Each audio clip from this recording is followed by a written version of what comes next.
Hello everyone. I hope you all will be fine, safe and healthy at your home. So let us start our today's session. In our today's session, I have brought the study of one more name reaction, that is Hofmann-Bromamide degradation. So first of all, the point which I am going to tell you, this reaction is specifically used to reduce carbon. This is the main important point, to reduce carbon. Whenever you will do any conversion and you have to reduce the carbon and you have to remove the specific functional group, so we can use this reaction. So let us start to understand what is the actual Hofmann-Bromamide degradation. So here in this reaction, the acid amide group RCONH2, that we know that amide group is to be treated with bromine in presence of any alkali. Alkali may be of NaOH or KOH, we can use in place of KOH, in place of NaOH. Okay, so that what will happen, this CO group that removes, okay, the product which we will get it, only the amines is to be there. The CO group will removed, that means the one carbon will decrease from the reactant. Okay, so now as well as some byproducts will also form, and these byproducts are to be there Na2CO3 and some other byproducts that comes out 2NaBr,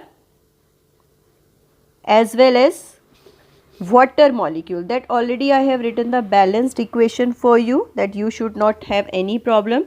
To balance the number of sodium, you can put there number 4, that you can see it properly. The byproduct sodium carbonate, sodium bromide and the water molecule.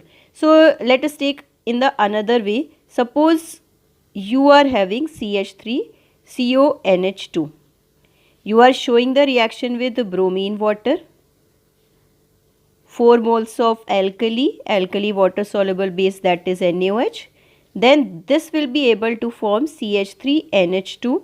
One carbon will reduce from the reactant in the product, okay, and the byproduct will come out Na2CO3 plus 2NaBr, and some water also comes out as a byproduct. In place of NaOH, as I have told, we can write KOH also. So like suppose we are having CH3CONH2 Br2.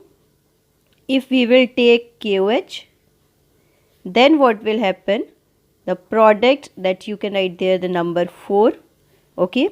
Now CH3NH2 product will remain same, but only in place of Na you can write there K2CO3 plus 2KBr, as well as water molecule comes out. Okay.